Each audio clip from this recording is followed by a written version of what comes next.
औज़ुबिल्लाहि बिस्मिल्लाहिर्रहमानिर्रहीम। शुरू अल्लाह के नाम से जो बड़ा मेहरबान है रहम करने वाला है। आज हम स्टार्ट करने जा रहे हैं सेकंड ईयर का चैप्टर नंबर 4। चैप्टर नंबर 4 हमारे पास है इंट्रोडक्शन टू एनालिटिकल ज्योमेट्री। अच्छा, हम जब मैट्रिक में पढ़ते थे हम प्रैक्टिकल ज्योमेट्री के बारे में पढ़ते थे।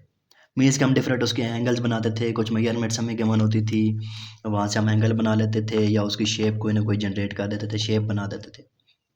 लेकिन अब जो हमारा चैप्टर नंबर 4 है सेकंड ईयर का चैप्टर नंबर 4 का नाम है introduction to analytic geometry. Analytic geometry का मतलब ये होता है कि अब हमारे पास उसके लिए शेप वगैरह की नीड नहीं होगी, हमें जस्ट उसकी प्रॉपर्टीज़ के बारे में डिस्कस करना है, उसकी चीज़ों के बारे में डिस्कस करना है कि उसके अंदर है क्या। मीन्स के अगर कुछ गिवन हो, कुछ इन्फॉर्मेशन गिवन हो तो उसको हम कैसे कैलकुलेट करेंगे, मीन्स को उसको हम एनालाइज कैसे करेंगे, ये सारी चीज़ें हम इसके अंदर देखेंगे। ठीक है जी। इसमें मेन जो हमारे पास चीज़ है वो तो ये है कि इसकी 5 एक्सरसाइजेज हैं 4.1 से लेके 4.5 तक। तो उसके अंदर डिफरेंट चीज़ें दी हुई हैं, उसको हम वन बाय वन डिस्कस करेंगे। लेकिन जो हमारे साथ साथ इसको इकट्ठा मैं यहाँ पे बता नहीं रहा, मैं आपको जैसे जैसे एक्सरसाइज आती जाएगी उसके साथ साथ चीज़ें बताता जाऊँगा, समझाता जाऊँगा क्या कुछ इसमें है। ठीक है। अब जो हमारा जो मेन एक्सरसाइज 4.1 का है उसमें हमारा सिर्फ 2 चीज़ें चाहिए। एक हमें चाहिए डिस्टेंस फार्मूला। अब डिस्टेंस फार्मूला क्या होता है कि आपके पास अगर कोई से 2 पॉइंट गिवन हो ए और बी, कोई भी 2 पॉइंट हो ए और बी, ए के पॉइंट क्या होंगे x1 y1, बी के पॉइंट क्या होंगे x2 और y2, तो उसका डिस्टेंस फार्मूला क्या होता है, distance from A to B. इस तरह लिख के ये लाइंस लगा देते हैं, इसको बोलते हैं distance from A to B is equal to x2 minus x1 का whole square plus y2 minus y1 का होल स्क्वायर। ये आपके पास क्या होता है, डिस्टेंस फार्मूला क्या होता है। आप अगर x1 माइनस x2 लिखेंगे तब भी ठीक होगा, क्योंकि ऊपर स्क्वायर है ना, उसकी वजह से फ़र्क नहीं पड़ता।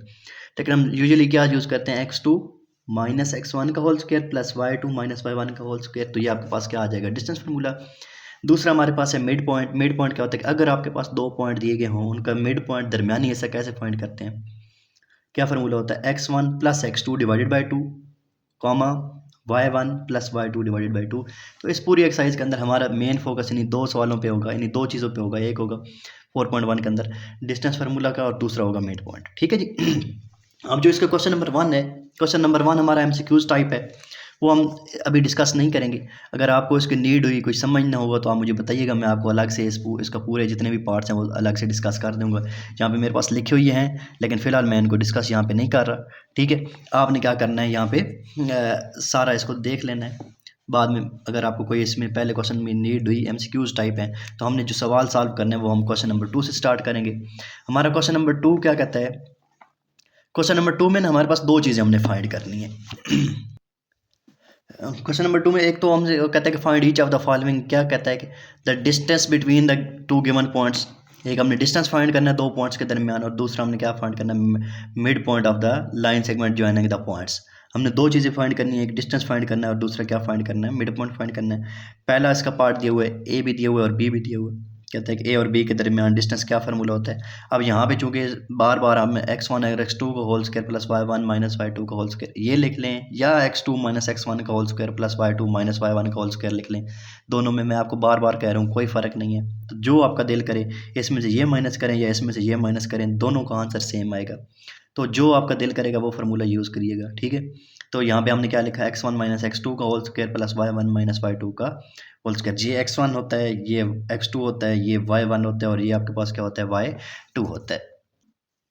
तो क्या बन जाता है, वैल्यूज़ हमने पुट की 3 माइनस 2 का whole square plus 1 minus minus 4 का होल स्क्वायर। आप पीछे वैल्यूज़ देखेंगे तो यही आपके पास ना, ये x2 की वैल्यू -2 थी और y2 की वैल्यू -4 थी, x1 की 3 और y1 की 1 है। ठीक है, ये आप देखिएगा।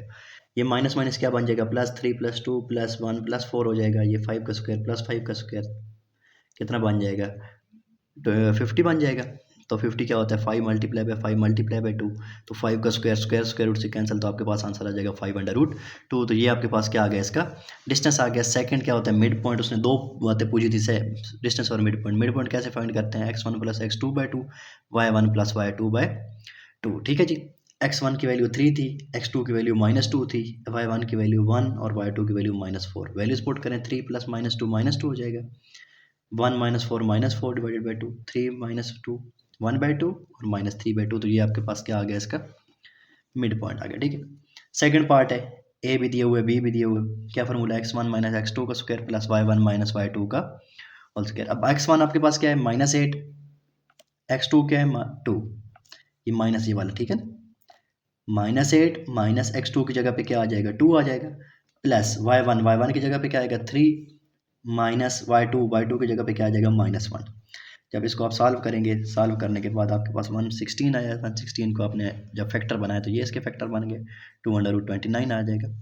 फिर आपने क्या करना है, मिड पॉइंट का फार्मूला लगा के x1 plus x2/2 y1 plus y2/2 values put की, ठीक है। वैल्यूज पुट करने के बाद आपके पास इसका क्या आ जाएगा ये वाला आंसर आ जाएगा, ठीक है। इसको आप देख लीजिएगा। इसी तरह इसका थर्ड पार्ट है, थर्ड पार्ट में भी हमने क्या फाइंड करना है, ए और बी दी हुई है, distance between A B is equal to x1 minus x2 का whole square plus y1 minus y2 का होल स्क्वायर। वैल्यूज पुट की, वैल्यूज पुट करने के बाद -5 प्लस √5 हो जाएगा, तो माइनस से एक होगा 2, 3 में से 1 माइनस होगा तो 2 बच जाएंगे, प्लस 1 इसका एलसीएम लिया, एलसीएम लेने के बाद ये इसका आंसर आ गया, ठीक है। 3 एलसीएम आ जाएगा ना, 3 से कैंसिल, ऊपर -1 आ जाएगा, दरमियान में माइनस है 3 वैसे मल्टीप्लाई होकर 15 बना देगा, -16/3 एलसीएम लिया, एलसीएम लेने के बाद ये इसको सिंप्लीफाई किया तो ये इसका आंसर आ जाएगा, ठीक।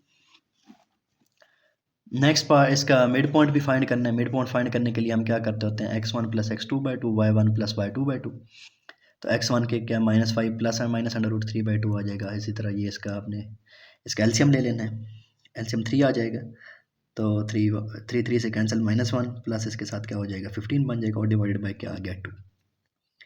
ये कितना बन जाएगा, माइनस यहाँ पे कुछ ना हो तो 1 होता है ना, -1 -3 -4/5 डिवाइडेड बाई 2, और यहाँ पे आ जाएगा 17/2, ये 2 नीचे डिवाइड हो रहा था, इधर आके क्या हो गया मल्टीप्लाई, ठीक है, 3 × 2, तो ये इसका आंसर आ जाएगा, ठीक है। इसको देख लीजिएगा।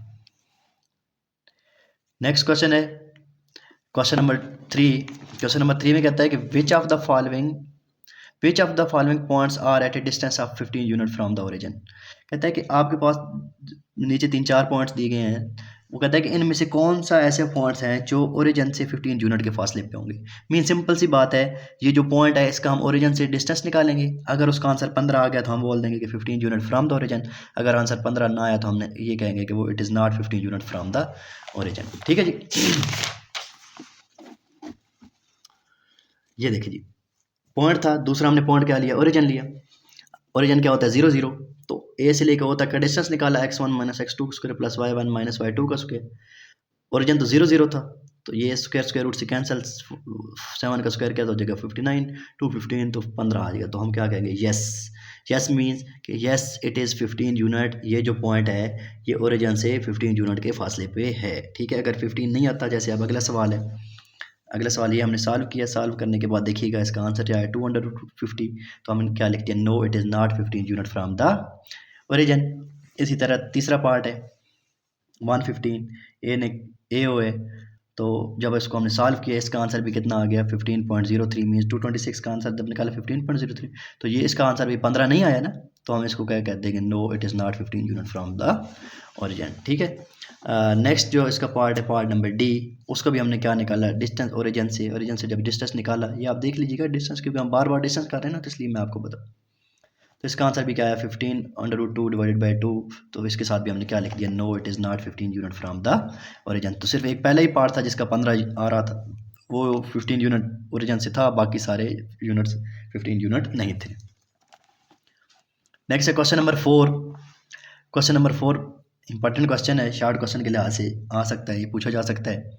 इसके 3 पार्ट्स हैं। पहला पार्ट है, कहता है show that the points A B and C are the vertices of a right triangle. अच्छा, अब हमारे पास राइट ट्रायंगल का जब भी ये सवाल आता है ना, तो हमारे दिमाग में यही आता है कि एंगल जो है 90 का होना चाहिए। लेकिन जब भी इस तरह के पॉइंट्स गिवन हो, पॉइंट्स की मदद से आपने कोई राइट ट्रायंगल शो करवानी हो, तो आप लाजमी तौर पे आपके दिमाग में ये जाना चाहिए कि अगर ये 3 पॉइंट्स हैं ना, तो ये पाइथागोरस थ्योरम को सेटिस्फाई करेंगे। कि अगर राइट एंगल की बात हो रही है तो आप 90 के दिमाग में निकाल दें। आप ये सोचें कि अगर ये 3 पॉइंट हैं, तो 3 पॉइंट से हमारे पास जो ट्रायंगल बनेगी वो अगर पाइथागोरस थ्योरम को सेटिस्फाई कर रही होगी तो वो राइट ट्रायंगल होगी, अदरवाइज वो राइट ट्रायंगल नहीं होगी, क्योंकि पाइथागोरस थ्योरम राइट ट्रायंगल के अंदर फॉलो होता है, ठीक है। तो 90 का एंगल, तो क्योंकि इसमें तो एंगल है ही नहीं, तो हमारे दिमाग में तो यही आता है ना कि 90 का एंगल होगा तो राइट ट्रायंगल होगी।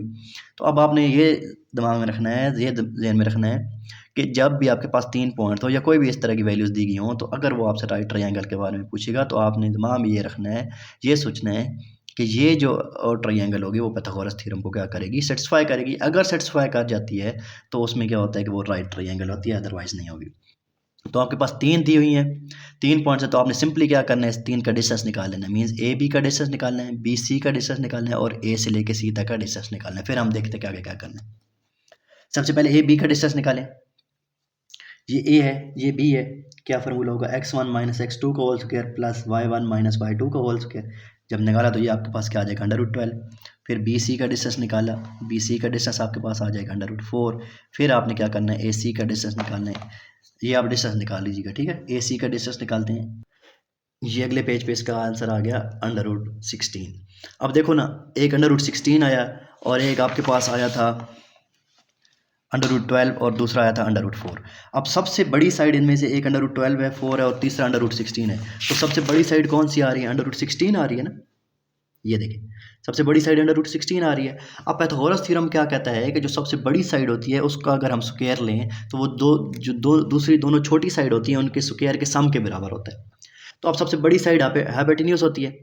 अब सबसे बड़ी साइड इसमें क्या हो गई, फिर 16 वाली होगी ना। ए सी का square is equal to A B का स्क्वायर प्लस बी सी का होल स्क्वायर। 16 का whole square is equal to 12 का होल स्क्वायर, 4 का होल स्क्वायर। देखो ये भी 16 आ गया, यहाँ पे भी क्या आ गया, 16। तो आप देखो राइट ट्रायंगल का पाइथागोरस थ्योरम के अंदर ये वाला फार्मूला सेटिस्फाई हो गया। पाइथागोरस थ्योरम को ये वाले वैल्यू सेटिस्फाई कर गई, तो हम क्या कहते हैं कि yes it is a right triangle. ठीक है जी। नेक्स्ट इसका सेकंड पार्ट है, कहता है कि द पॉइंट्स दी हुई है, कहता है कि vertices of N isosceles triangle. अब आइसोसेलेस ट्रायंगल कौन सी होती है, एक ऐसी ट्रायंगल जिसके अंदर दो साइड्स का डिस्टेंस आपस में बराबर आ जाए। अगर हमारे पास 3 पॉइंट्स दी हुई है ना, अगर हम डिस्टेंस निकालें, कोई भी दो डिस्टेंस आपस में बराबर आ जाए, ए बी, बी सी या ए सी, इन दोनों में, तीनों में से कोई भी दो डिस्टेंस अगर आपस में इक्वल आ गए तो हम क्या कहेंगे कि वो आइसोसेलेस ट्रायंगल है। ठीक है, ये देखें, पहले हमने ए बी का डिस्टेंस निकाला, 41 आ गया। बी सी का डिस्टेंस निकाला, इसका भी अंडर रूट क्या आ गया, 41 आ गया। और ए सी का डिस्टेंस निकाला, इसका आंसर है √2। ये देखो, ए बी का आंसर भी √41, बी सी का भी आंसर √41। दो डिस्टेंस आपस में बराबर आ गए ना, तो फिर हम क्या बोलते हैं, yes it is a isosceles triangle. ये कौन सा आपके पास ट्रायंगल हो जाएगी, आइसोसेलेस ट्रायंगल हो जाएगी। ठीक है जी। क्यों, क्योंकि इसके अंदर दो साइडें आपस में क्या आ गई, बराबर आ गई। तीसरा आपके पास है, कहता है कि ए द पॉइंट दी हुई है ए बी सी डी और vertices of a parallelogram is the parallelogram as a square. कि आपके पास 4 पॉइंट्स दिए गए हैं, कहता है कि आपने ये शो करना है कि ये जो पॉइंट्स हैं ना, ये किसके पॉइंट्स हैं, पैरेललोग्राम के पॉइंट्स हैं। फिर आपने दूसरी बात ये भी बतानी है, क्या ये जो पैरेललोग्राम है ये स्क्वायर है या नहीं। सबसे पहले तो एक काम करते हैं ना, 4 डिस्टेंस निकाल लेते हैं, A B, B C, C D और ए डी। तो फिर मैं आपको बताता हूँ कि पैरेललोग्राम। अब पैरेललोग्राम के लिए क्या होता है कि आमने सामने वाली साइड आपस में इक्वल होती है। इसका मतलब है कि अगर ए बी का डिस्टेंस सी डी के डिस्टेंस की इक्वल आ गया और ए डी का डिस्टेंस बी सी के डिस्टेंस की इक्वल आ गया, तो हम क्या बोलेंगे कि ये जो आपके पास है ये पैरेललोग्राम है। तो अगर स्क्वायर शो करवाने के लिए हम क्या करते हैं, डायगोनल का डिस्टेंस लेते हैं, ये और ये। मीन्स कि ए सी का डिस्टेंस और डी बी का डिस्टेंस अगर बराबर आ जाता है तो वो स्क्वायर होता है, अदरवाइज वो स्क्वायर नहीं होता। चलिए हम चेक करते हैं। पहले ए बी का डिस्टेंस निकाला, √50 आया। सी डी का डिस्टेंस निकाला, ये भी क्या आया, √50 आया। इसको आप लोग देख लीजिएगा। ठीक है, डिस्टेंस को बार बार हम फार्मूला लगा रहे हैं, वही फार्मूला, x1 माइनस x2 का square plus y1 minus y2 का स्क्वायर। ए डी का डिस्टेंस निकाला, वो भी क्या आया, √50 आया। इसी तरह फिर हमने बी सी का डिस्टेंस निकाला, वो भी क्या आया, √15 निकाला। तो अब चूंकि इसके चारों डिस्टेंस बराबर आ गए, तो इसलिए हम क्या बोल देते हैं, ए सी का डिस्टेंस क्या आ गया, चारों डिस्टेंस बराबर आ गए ना, तो क्या हो गया, वो पैरेललोग्राम, क्योंकि आमने सामने वाली साइड से क्या होगी, इक्वल होगी।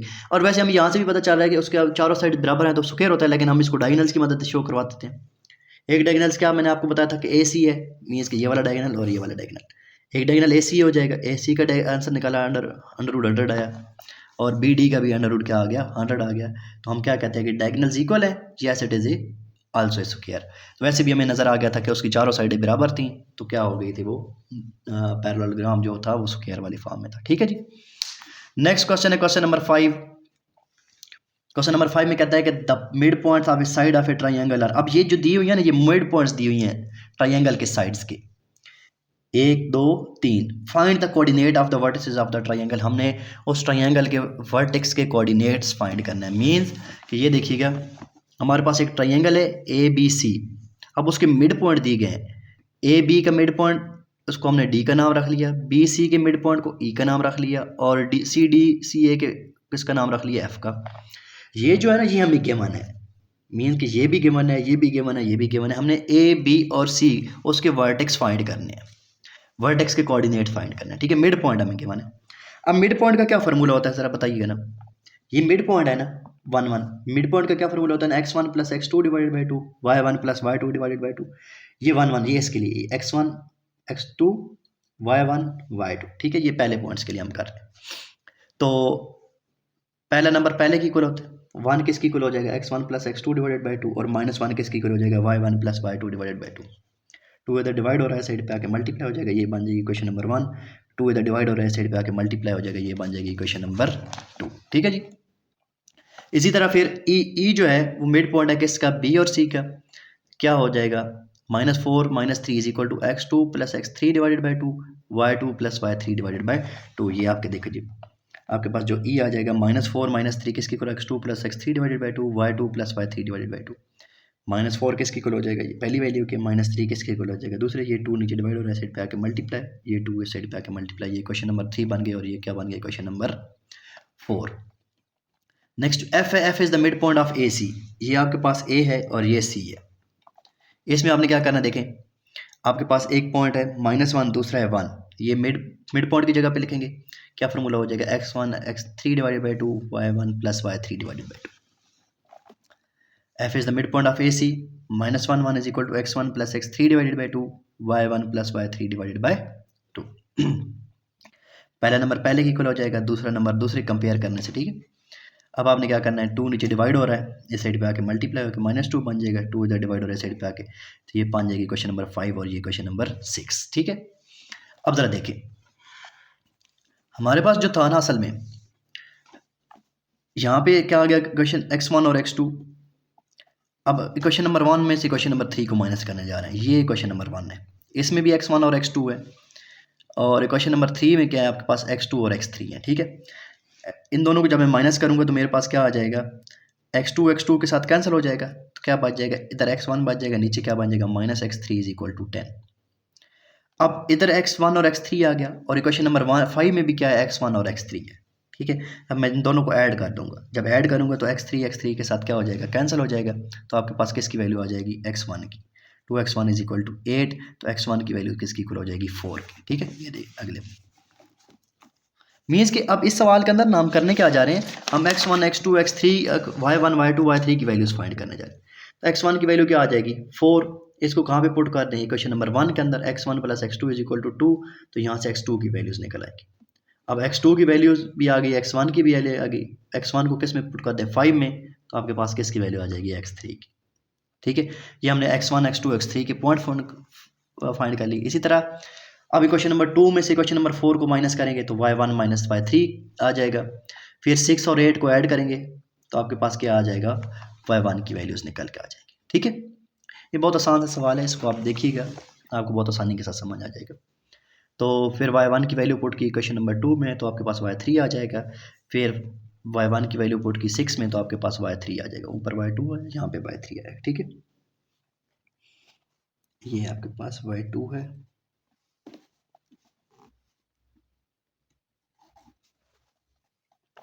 ठीक है, और ये आपके पास y3। अब x1 और y1 की वैल्यू भी आ गई, x2 y2 की वैल्यू भी आ गई, और x3 y3 की, यही हमने पॉइंट उसके फाइंड करने थे, ठीक है। अच्छा जी, नेक्स्ट हमारा क्वेश्चन नंबर 6। क्वेश्चन नंबर 6 में कहता है कि find H side that the point A B and C are the vertices of a right triangle. अब यहाँ पे उसने एक कंडीशन बता दी है, with right angle at vertex at A, कि आपने का जो राइट एंगल बन रहा है ना, जो एंगल 90 का बन रहा है, वो किस पॉइंट पे होगा, ए पॉइंट पे होगा। तो मतलब कि आपने अगर कोई इस तरह ट्रायंगल बनानी है, तो ये जो पॉइंट 90 वाला होगा ना, जहाँ पे 90 का एंगल इस तरह सीधी लाइन होती है, परपेंडिकुलर वाली लाइन होती है, तो वो हमेशा किस पे उसने रखने हैं, आप पॉइंट ए पे रखना है, अब इसको चेंज नहीं सकते। ये बड़ा इंपॉर्टेंट है, ये इस तरह काम करना है, क्योंकि आप जो आपके पास हाइपोटेन्यूज बनेगा ना, वो बी सी का बनेगा। मीन्स जब हम पाइथागोरस थ्योरम लगाएंगे, तो पहले तो मैंने आपसे कहा था ना कि जो बड़ी साइड का स्क्वायर होगा वो छोटी दोनों साइड एक स्क्वायर के सम के बराबर होगा, लेकिन अब आपके पास ये लाजमी तौर पे ये होना चाहिए कि बी सी का होल स्क्वायर किसकी इक्वल होना चाहिए, ए बी का whole square plus A B का whole square. Means A C का, सॉरी। अब इसमें पता है क्या कि इसमें उसने ना एक पॉइंट हमें दे दिया कि जो 90 का एंगल बन रहा है, जो वर्टेक्स है वो ए है, ठीक है ना, मतलब जहाँ पे आपके पास राइट एंगल है। तो इसलिए पाइथागोरस थ्योरम के मुताबिक अब आपके पास क्या बनेगा, बी सी का whole square is equal to A B का whole square plus A C का होल स्क्वायर। तो इस तरह ये वाला फार्मूला लगाएंगे, आपने 3 डिस्टेंस निकालने हैं, बी सी, ए बी और ए सी, और इस फार्मूले में पुट कर देने, आपके पास एच की वैल्यू आ जाएगी, ठीक है। एच कौन सा, ये वाला एच जो हमें फाइंड करना है सी के अंदर जो मौजूद है, ठीक है जी। अच्छा, अब यहाँ पे देखिएगा हमने क्या किया, x2 ये ए है, ये बी है, ये सी है, इसमें क्या करना है, x1 माइनस x2 का whole square plus y1 minus y2 का होल स्क्वायर, ये y1 माइनस 1 प्लस माइनस √2, ठीक है। ये क्योंकि हमने क्या करना था, बी सी का हाइपोटेन्यूज है ना, बी और C, hypotenuse square is equal to perpendicular square plus base square. हम पहले बी सी फाइंड कर रहे हैं, 0 माइनस एच का square plus minus 2 into minus minus 2 का whole square is equal to √3 minus 0 का whole square plus minus 1 minus 2 का whole square plus ये आपके पास इसका फॉर्मूला हो जाएगा। सारे स्क्वायर स्क्वायर से ऊपर से कैंसिल हो जाएंगे, तो ये 0 माइनस एच का स्क्वायर, 2 माइनस माइनस प्लस हो जाएंगे, 2 का स्क्वायर इज इक्वल टू ये √3 माइनस 0 तो √3 का स्क्वायर हो जाएगा प्लस माइनस 1 माइनस 2 माइनस 3 का होल स्क्वायर प्लस ये फार्मूला बन जाएगा, ये स्क्वायर स्क्वायर रूट से कैंसिल हो जाएगा ना, ये बन जाएगा √a माइनस एच का whole square A square plus B square minus 2ab plus minus 1 minus minus plus 2 का होल स्क्वायर आ जाएगा, ठीक है। ये स्क्वायर बन जाएगा 2 प्लस 2 4 का होल स्क्वायर, ये स्क्वायर स्क्वायर रूट से कैंसिल 3 हो जाएगा, माइनस 3 का स्क्वायर कितना आ जाएगा 9 प्लस स्क्वायर स्क्वायर रूट से कैंसिल 3 आ जाएगा, एच का स्क्वायर माइनस 2 √3 एच प्लस 1, 2 में से 1 माइनस होगा तो 1 आ जाएगा, साथ में क्या आ जाएगा उसका square, H square plus 16 is equal to ये बन जाएगा 3 3 9 9 प्लस 1 10 और 9 ये आ जाएगा 9 प्लस 3 12 12 प्लस 3 15, ये हो जाएगा H square minus 2 √3 H plus H, तो ये भी कितना बन जाएगा 15 1 प्लस 1 16, ये सारी वैल्यूज इस साइड पे ले आए, ठीक है।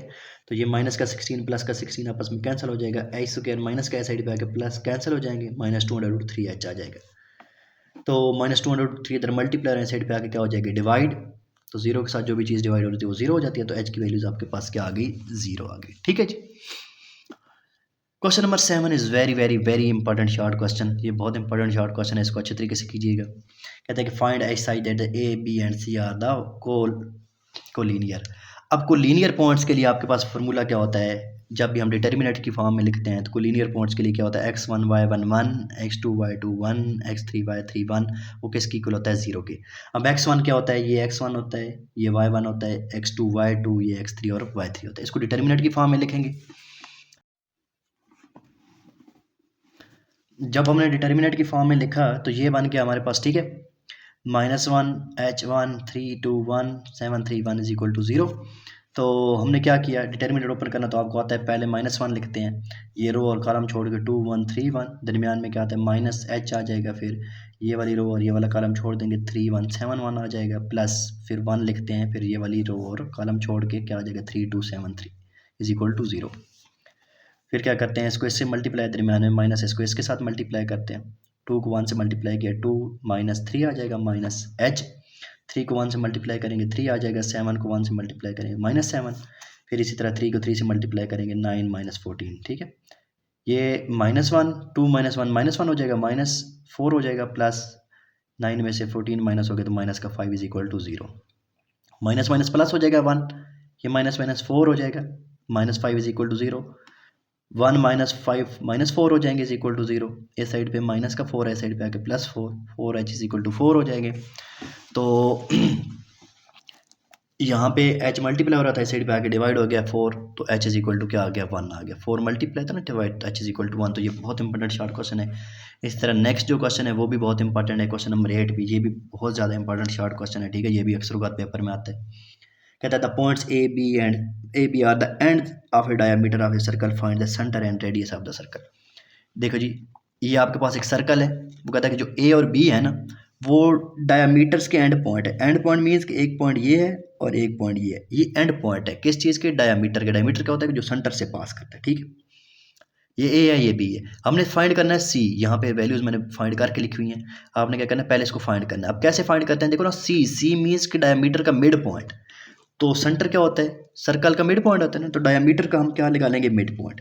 ए से लेके बी तक का मिड पॉइंट निकालेंगे तो हमारे पास सेंटर आ जाएगा। देखो C is the mid point of A B, mid point का क्या फार्मूला होता है, x1, ये x1 है, ये x2 है, x1 plus x2/2 y1 plus y2/2, ये y1 की वैल्यू है, ये -2 और y2 की वैल्यू -4 है। ठीक है, तो वैल्यूज पुट किए, ये 0 आ जाएगा, ये बन जाएगा -3 डिवाइडेड बाई 2, -6 डिवाइडेड बाई 2 तो क्या आ जाएगा -3, ये आपके पास सेंटर आ गया।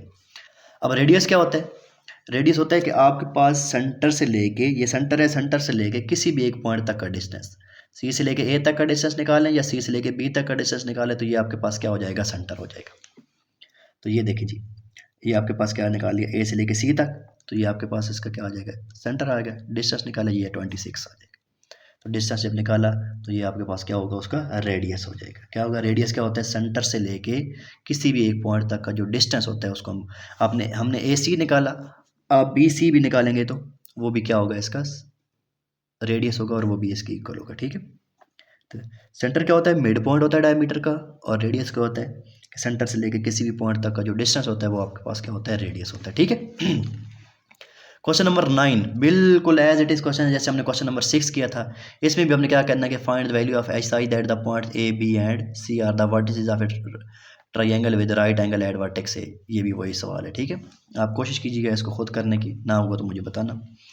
ये आपके पास पॉइंट दी हुई हैं, एक पॉइंट ए दिया हुआ है, बी दिया हुआ है, सी है, लेकिन उसने फिर कहा है कि जो राइट एंगल बन रहा है वो पॉइंट ए पे बन रहा है। तो यहाँ पे लिखेंगे तो क्या हो जाएगा, पाइथागोरस थ्योरम के मुताबिक बी सी का whole square is equal to A B का whole square plus A C का होल स्क्वायर। ठीक है, ये आपने इसको फार्मूला लगाना है। फार्मूला लगाने के बाद आप इसमें वैल्यूज पुट करेंगे, डिस्टेंस फार्मूला लगा कर स्क्वायर स्क्वायर रूट से कैंसिल हो जाएंगे सबके, तो बाकी ये वाली वैल्यूज बच जाएंगी।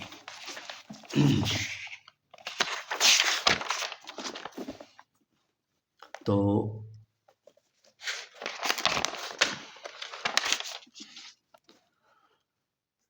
ये आपके पास क्या आ जाएगा, इसका जब सारे कैलकुलेशन करेंगे ना आप इसको देखिएगा, तो ये कैलकुलेशन आपके पास ये आखिर पे ये क्वेश्चन बन जाएगी, ये क्वाड्रेटिक क्वेश्चन बनेगी। 2 कॉमन आएगा, 2 इस साइड पे आके 0 हो जाएगा, H square plus 4h minus 60 is equal to 0।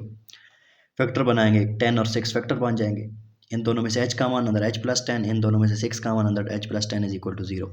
h plus 10 h minus 6 is equal to 0, तो h की वैल्यू क्या आ गई -10 और h की वैल्यू क्या आ गई 6। तो ये था आपके पास क्वेश्चन नंबर 9। ठीक है, बिल्कुल एज इट इज़ था क्वेश्चन नंबर 6। अगर आपको समझ नहीं है इसको आप दोबारा मुझे बताइएगा, मैं आपको बता दूंगा। ठीक है, नेक्स्ट है इसका क्वेश्चन नंबर 10। क्वेश्चन नंबर 10 में क्या कहता है कि quadrilateral has point A B C and D as its vertices, find the mid point of its side.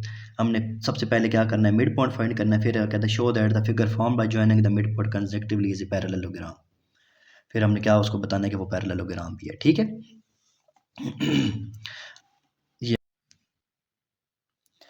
अच्छा जी, सबसे पहले हमने क्या करना है, इसके मिड पॉइंट निकालने हैं। मिड पॉइंट निकालने का क्या फार्मूला, ये देखो सबसे पहले ए बी सी डी, क्या हमने क्या क्वाड्रेटल है ना, कोई भी क्वाड्रेटल हो सकती है, कोई भी शेप 4 साइडों वाली। ठीक है, 4 साइडों वाली हमने एक शेप बना ली ए बी सी डी। फिर हमने क्या किया, mid point, for example A B का मिड पॉइंट को हमने ई का नाम दिया, बी सी के मिड पॉइंट को हमने एफ का, और इसको जी का, और इसको किसका नाम दिया, एच का। अब मिड पॉइंट क्या होता है, इन दोनों को प्लस करके डिवाइडेड बाई 2 करेंगे, x1 plus x2 divided by 2। ये सारा हमने ना यहाँ पे आगे फाइंड किया हुआ है। ठीक, E is the mid point of A B 1,5 निकलेगा। फिर f is the mid point of B C, आपके पास -150 निकला। फिर g is the mid point of C D. ये वाला फार्मूले सारे के सारे मिड पॉइंट वाले जो हम पहले कर चुके हैं सारे। ठीक है, फिर h is the mid point of A D, तो फार्मूला मिड पॉइंट का लगाया और ये आपके पास 7 1 आ गया। देखो हमने 4 मिड पॉइंट निकाली है, ई एफ जी एच। ठीक है, 1 5 -50 1 -6 7 -1, ये आपके पास मिड पॉइंट निकला। ये देखिए जी, ठीक है, 1 5 -50 1 -6 7 -1, तो ये मिड पॉइंट निकाला। अब उसने क्या कहा था कि अगर इन मिड पॉइंट्स को ज्वाइन कर दें, मीन्स कि ई को एफ से ज्वाइन किया, एफ को जी से ज्वाइन किया, जी को एच से और एच को ई से, कहता है कि ये जो आपके पास बनती है ना, ये पैरेललोग्राम बनती है अगर इसको हम इस तरह ज्वाइन करें। तो अब हमें शक्ल से तो नज़र आ रही है कि ये पैरेललोग्राम बन रही है, लेकिन हमने इसको शो भी करवाना है कि ये पैरेललोग्राम है। तो सिंपली आपने क्या करना है, 4 डिस्टेंस निकालने हैं, एक ई से लेके एफ तक, एफ से जी तक, जी से एच तक और एच से ई तक, 4 डिस्टेंस निकालेंगे। अगर ये वाला डिस्टेंस इस डिस्टेंस के इक्वल आया और ये वाला डिस्टेंस इस डिस्टेंस की इक्वल आया, तो फिर हम क्या बोलेंगे कि ये जो शेप मान लिया ये पैरेललोग्राम मान लिया। तो अब सिंपली बात क्या है डिस्टेंस वाली, पहले ई एफ का डिस्टेंस निकाला तो √61 आ गया, फिर एच जी का डिस्टेंस निकाला जो कि आ गया √61, तो ये दोनों डिस्टेंस इक्वल आ गए ना। तो E F is equal to H G, ये देखो E F is equal to H G. अब दूसरा हमने क्या निकालना है, E H is equal to F G, ये देख एफ जी निकाला, एफ जी का आंसर क्या आया √72, ठीक है। इसी तरह फिर हमने ई एच निकाला, ई एच का भी आंसर क्या आ गया √72, तो ये भी इक्वल आ गया। So E G H is a parallelogram, तो फिर हम ये बोल देंगे कि ये जो शेप बन रही है ये कौन सी बन रही है, पैरेललोग्राम की शेप बन रही है। नेक्स्ट है क्वेश्चन नंबर 11, कहता है कि find I side that the quadrilateral vertices दी हुई हैं, D is a parallelogram, is it square.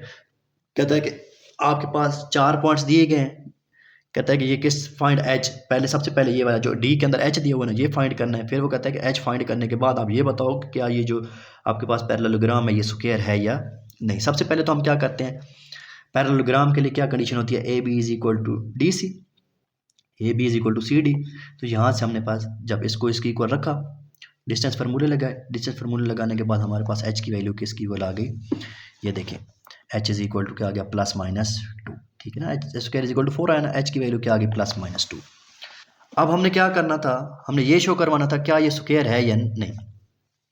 अब पहले एच की जगह पे ना 2 पुट करते हैं, ये यहाँ पे देखो, यहाँ पे हमने एच लिया हुआ था ना, बाकी सारे पॉइंट अपनी जगह पे रखने हैं। पहले एच की जगह पे, एच के हमारे पास कितनी वैल्यूज निकली हैं, 2, एक +2 और एक -2। पहले एच की जगह पे क्या रखते हैं, 2 रखते हैं। अब स्क्वायर के लिए मैंने आपसे कहा था कि डायगोनल्स निकाल लो, क्या निकालो, डी से लेके बी तक का डिस्टेंस और ए से लेके सी तक का डिस्टेंस, अगर इक्वल आ गया तो वो स्क्वायर होगा, ना इक्वल आया तो स्क्वायर नहीं होगा। ए सी निकाला आंसर 8 आया, फिर बी डी निकाला आंसर 4 आया, ये बराबर नहीं आई। अब 2 के साथ तो ये स्क्वायर नहीं बना, फिर एच की जगह पे क्या लगा दो, -2 लगा दो। अब -2 के साथ निकाला, एक का आंसर 8 आया, दूसरे का आंसर आया 0, डायगोनल्स का ना, तो ये भी आपके पास क्या बराबर नहीं है। तो इससे हम क्या बोलेंगे, ये पैरेललोग्राम तो है लेकिन ये स्क्वायर नहीं है, ठीक है। नेक्स्ट है जी क्वेश्चन नंबर 12। क्वेश्चन नंबर 12 के अंदर वो हमसे कहता है कि if 2 vertices of an equilateral triangle are A B, find the third vertex, how many of this triangle are possible. कहते हैं कि आपके पास 2 वर्टेक्स दी हुई हैं, तीसरा वर्टेक्स फाइंड करो, और जो आपके पास ट्रायंगल है ना वो कौन सी ट्रायंगल है, इक्विलेटरल ट्रायंगल है। कहता है कि इस तरह के आपके पास कितनी ट्रायंगल पॉसिबल है, ठीक है। हमने ये वाला सी फाइंड करना है। आप ज़्यादा बेहतर था कि आप इस तरह ट्रायंगल बनाते ना,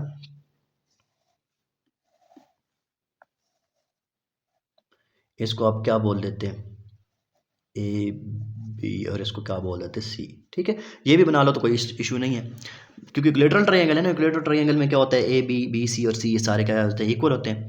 तो आपने सिर्फ क्या लगाना है कि आप ए के पॉइंट क्या है -3 0, बी के पॉइंट क्या है 3 0, और सी आपके पास फाइंड करना है जिसके पॉइंट हमने क्या ले लिया, एक्स और Y. A B is equal to B C is equal to A C, आपने क्या करना है, जस्ट डिस्टेंस फार्मूला लगा लेना है, तीनों इक्वल है ना, डिस्टेंस फार्मूले लगा लें, ठीक है। डिस्टेंस फार्मूले लगाया तो आपके पास ये तीन वैल्यूज़ बनी। आपने पहले क्या करना है, तीनों के क्या कर लें, स्क्वायर ले लें, ठीक है, स्क्वायर रूट ख़त्म करने के लिए 1 2 3।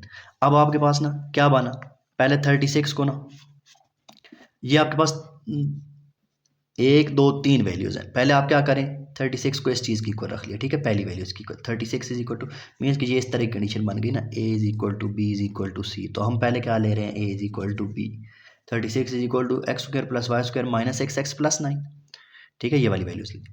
यहाँ से प्लस का 9 है, साइड पे आके क्या हो गया, माइनस का 9, 36 में से 9 माइनस हो गया तो 27। तो ये आपके पास बन गई क्वेश्चन नंबर 1, ठीक है। फिर आपने क्या किया, बी और सी को ले लिए, इन दोनों की इक्वल, पहले 36 और इसको इक्वल लिया, ए इज इक्वल टू बी लिया, अब फिर क्या ले रहे हैं, B is equal to C.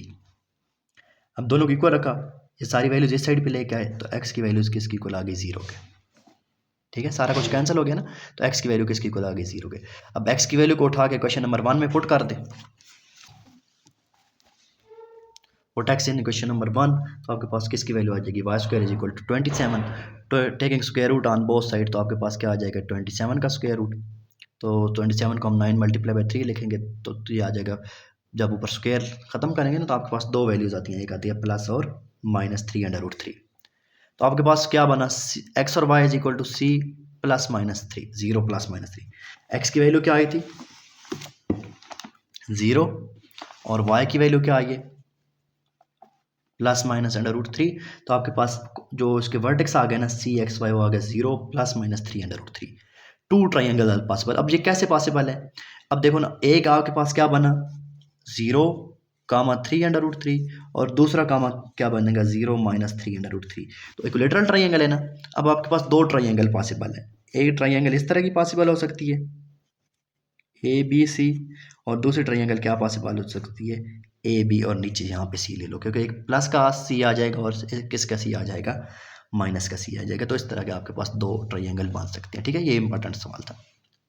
Next है question number 13। Very very very very very important short question paper point of view के लिहाज से भी, और ये बहुत इंपॉर्टेंट शॉर्ट क्वेश्चन है। ठीक है, 13, 14, 15 ये वाला जो क्वेश्चन है ये बहुत इंपॉर्टेंट है। अच्छा जी, ये क्वेश्चन है, क्वेश्चन नंबर 13 है। कहता है कि find the point trisecting the point A join of A and B. आपके पास दो पॉइंट्स दिए हुए हैं, एक ए दिया हुआ है, दूसरा क्या दिया हुआ है बी दिया हुआ है। अच्छा, अब इन सवालों में ना क्या करना है कि आपके पास दो पॉइंट्स हैं, एक ए और दूसरा बी है।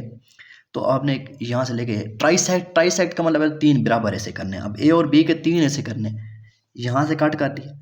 अब जब कट किया तो एक ऐसा, एक ये बन गया, एक ये बन गया, एक ये बन गया, तीन ऐसे बन गया। ठीक है, एक को हमने ये ट्राइसेक्टिंग वाले पॉइंट फाइंड करने मीन्स ये वाले, इसको एक का नाम सी का दे दिया, दूसरे को किसका नाम दिया डी का। ए और बी के हमने तीन हिस्से बना लिए। अब इसको x1 y1 का रख लिया, इसको x2 और y2 का रख लिया। ठीक है, अब जब हमने सी पॉइंट फाइंड करना है, सी से पहले ज़रा देखिएगा, सी से पहले कितने हिस्से हैं, ये सी है ना, सी से पहले एक हिस्सा है, सी के बाद दो हिस्से। तो ये सी है, सी से पहले एक हिस्सा है, सी के बाद कितने हिस्से हैं, दो हिस्से हैं। तो इसको हम बोल देते हैं K1 = 1, K2 = 2।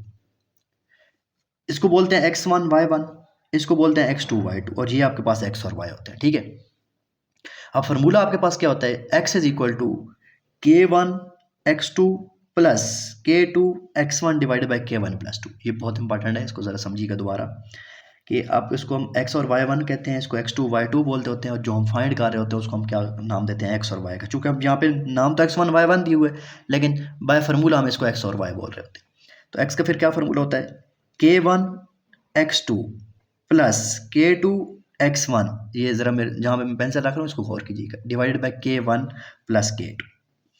और जब y की वैल्यूज फाइंड करते हैं तो क्या फार्मूला होता है, K1 y2 plus K2 y1। ठीक है, divided by K1 plus K2। अब यहाँ पे x की जगह पे आपके पास क्या मौजूद है, x1। क्या फार्मूला होगा, K1 की जगह 1, K2 x2 की जगह 6, 1 × 6 प्लस 2 × क्या आ जाएगा -1 डिवाइडेड बाय 1 + 2। ठीक है, जब इसको सॉल्व करेंगे तो 4/3 आ जाएगा। इसी तरह y की वैल्यूज फाइंड करने के लिए क्या फार्मूला होगा, K1 y2 K1 2 plus K2 y1। तो ये आपके पास क्या आ जाएगा, 1 + 2 आ जाएगा। तो ये आपके पास बन जाएगा 10/3। तो आपके पास x1 y1 की वैल्यू क्या आ गई, 4/3 10/3। ठीक है, ये बहुत इंपॉर्टेंट शॉर्ट क्वेश्चन है। फिर जब देखो, जब डी का फाइंड करेंगे, अब डी से पहले कितने हिस्से हैं, 2, और डी के बाद कितना हिस्सा है, 1। तो K1 की वैल्यू 2 हो जाएगी और K2 की वैल्यू 1 हो जाएगी। ठीक है,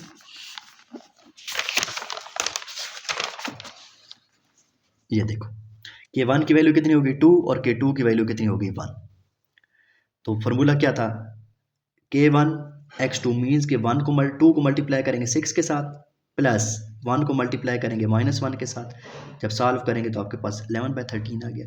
इसी तरह फिर K1 y2 2 को मल्टीप्लाई करेंगे 2 के साथ, प्लस K2 1 को मल्टीप्लाई करेंगे 4 के साथ, और ये आपके पास क्या आ जाएगा 8/3। तो ये इसका आपका आंसर आएगा। ठीक है, ये बहुत इंपॉर्टेंट था। अगला फिर बहुत इंपॉर्टेंट क्वेश्चन है, कहता है कि फाइंड द पॉइंट 3/5। 3/5 का मतलब होता है 5 में से 3 हिस्से। अब हम कंफ्यूज, मतलब कि ये टोटल लाइंस है ना, ए और बी को ज्वाइन करना, ये ए और बी है ना। तो कहता है कि आपने एक ऐसा पॉइंट फाइंड करना है जो इस लाइन को 3/5 में डिवाइड कर लो। मीन्स कि इससे पहले, इस पॉइंट से पहले 3 हिस्से होंगे और पॉइंट के बाद 2। अब हम कंफ्यूज कहाँ से होते हैं कि 3/5 हम पता है क्या करते होते हैं, हम इसको 3 ले लेते हैं और इसको 5 ले लेते हैं कि 3 5 है ना, 3/5 है तो ये 3 है, ये 5 है। नहीं भाई, टोटल 5 हिस्से हैं, 5 से हिस्से के 3 एक साइड पे आएंगे तो बाकी कितने बच गए, 2। इसका मतलब K1 की वैल्यू 3 हो जाएगी, K2 की वैल्यू 2 हो जाएगी। ठीक है, तो बाकी तो सिंपल सा फार्मूला है। इसको आप x1 y1 की जगह x और y रखें ना, तो फार्मूला बन जाएगा x = K1 x2 k2 x1 मतलब 3 को 5 से मल्टीप्लाई कर देंगे, 2 को -5 से मल्टीप्लाई कर देंगे, डिवाइडेड बाई 3 + 2।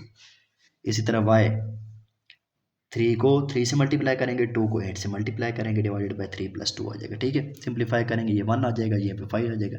ये आपके पास पॉइंट क्या बन जाएगा, x1 y1 = 1 एंड 5। तो ये आपके पास इसका क्या आ जाएगा, आंसर आ जाएगा। ठीक है, तो आज इस वीडियो में यहाँ तक काफ़ी है। हम जो नेक्स्ट हमारे क्वेश्चन बच गए हैं, 3 ही question I think. Yes, question number कहाँ तक है, क्वेश्चन नंबर 18 तक। 14 सवाल हो गए हैं, 4 सवाल बच गए हैं। वो 4 सवाल हम अगली वीडियो में इंशाल्लाह कोशिश करेंगे कि उसको सॉल्व करने की। ठीक है, अब इन सवालों में अगर कोई आपको कन्फ्यूजन है, कोई समझ नहीं आ रही, तो आप मुझसे पूछ सकते हैं।